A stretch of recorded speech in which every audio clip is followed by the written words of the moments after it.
الحمدللہ رب العالمین والصلاة والسلام علی سید المرسلین اما بعد فاعوذ باللہ من الشیطان الرجیم بسم اللہ الرحمن الرحیم۔ محترم ناظرین، مزارات اولیاء کی حاضری کے سلسلے میں آج الحمدللہ حیدرآباد شہر میں سید عبدالغنی شاہ رحمۃ اللہ تعالی علیہ کے مزار پر حاضری کی سعادت حاصل ہوئی۔ حضرت سید عبدالغنی شاہ رحمۃ اللہ تعالی علیہ کا مزار مبارک شہر کے وسط میں ہے، آبادی اور ٹریفک کے درمیان، لیکن جو ہی مزار شریف پر حاضری کی سعادت حاصل ہوتی ہے تو الحمدللہ دل کی دنیا بدل جاتی ہے اور دل پہ ایک رعب سا طاری ہوتا ہے اور اللہ تبارک و تعالی کی یاد اور ذکر میں ایک خصوصی کیف محسوس ہوتا ہے۔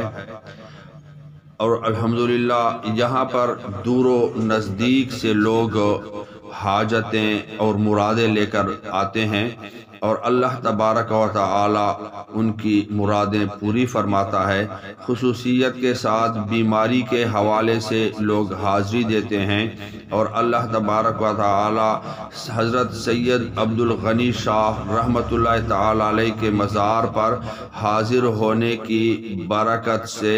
ان کو بیماریوں سے شفا عطا فرماتا ہے۔ محترم ناظرین، لیکن جب اس طرح کے واقعات جو آپ کے سامنے ہے کہ سامنے والے نے بالکل قبر کے سامنے سجدہ کیا، ایسے واقعات جب قبروں پر دیکھے جاتے ہیں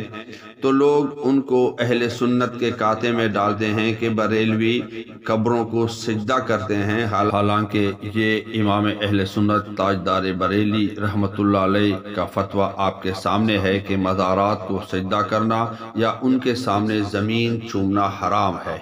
اسی طرح امام اہل سنت امام احمد رضا خان علیہ رحمت الرحمن فرماتے ہیں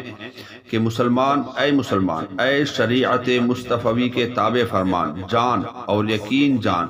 کہ سجدہ حضرت عزت عز جل جلالہ رب تعالی کے سوا کسی کو سجدہ عبادت تو یقیناً اجماعاً شرک مبین و کفر مبین اور سجدہ تحیت یعنی تعظیمی حرام و گناہ کبیرہ بالیقین۔ یعنی آپ فرماتے ہیں کہ کسی کے سامنے عبادت کا سجدہ اجماعاً شرک اور کفر ہے اور تعظیمی سجدہ حرام ہے۔ اب جب امام اہل سنت نے فرمایا کہ تعظیمی سجدہ حرام ہے تو پھر بریلویوں کے کاتے میں ڈالنا کہ بریلوی ایسے کہتے ہیں، حالانکہ ہماری شریعت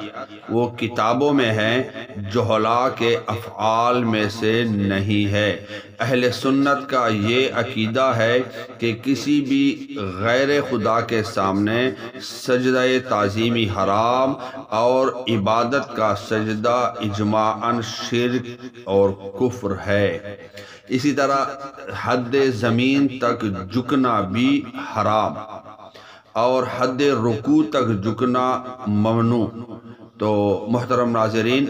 اگر کسی مسجد میں کتا داخل ہو جائے تو مسجد کو شہید نہیں کیا جائے گا بلکہ کتے کو نکالا جائے گا، اور اگر ناک پر مکھی بیٹھ جائے تو ناک سے مکھی ہٹائی جائے گی بلکہ ناک کو نہیں کاٹا جائے گا۔ اب اگر کوئی یہ کہے کہ مزارات شرک کے اڈے ہیں اس لیے نہ جاؤ، تو یہ بالکل اسی طرح کرتے ہیں کہ ناک پہ مکھی بیٹھی، اب وہ کہیں کہ یہ ناک کاٹ دو کیونکہ اس پہ مکھی بیٹھی، یا وہ بولیں کہ یہ ناک پہ مکھی بیٹھی اس لیے یہ شخص جو ہے مکھیوں والا ہے، حالانکہ مکھی خود سے آئی ہے اور وہ خود سے بیٹی ہے۔ لہٰذا مزارات پہ اگر ایسے کام ہوں اس وجہ سے مزارات کو نہ چھوڑا جائے اور ایسے کاموں کا رد کیا جائے۔ اللہ تبارک و تعالی ہمیں ہمیشہ باادب حاضری۔ محترم ناظرین، یہ سامنے جو آپ کو پانی کا ڈبہ نظر آ رہا ہے، بڑا سا سٹیل کا، اس میں پانی ہوتا ہے اور پیچھے بابا جی بیٹھے ہیں مزار کے خادم وہ پانی پلاتے ہیں اور لوگ عقیدت سے یہ پانی پیتے ہیں، اور الحمدللہ اس پانی کے پینے سے ان کو اللہ تعالی شفا عطا فرماتا ہے۔ اور لوگ آتے ہیں اور یہ پانی اپنے ساتھ بھی لے جاتے ہیں اور یہاں پر بھی پیتے ہیں، اور اس کے پینے سے ایک عجیب قسم کی اندر سے فرحت اور تازگی بندہ محسوس ہوتا ہے۔ آپ کو جب بھی اس مزار پہ حاضری ہو تو یہ پانی تبرک کی نیت سے ضرور پئیں، اور انشاءاللہ اللہ سے امید رکھیں کہ اللہ تبارک و تعالی صاحب مزار کی برکت سے، مزار کے پانی کی نسبت سے، اس پانی سے آپ کو شفا بھی عطا فرمائے گا، جسمانی شفا بھی اور روحانی شفا بھی۔ آمین بجاہ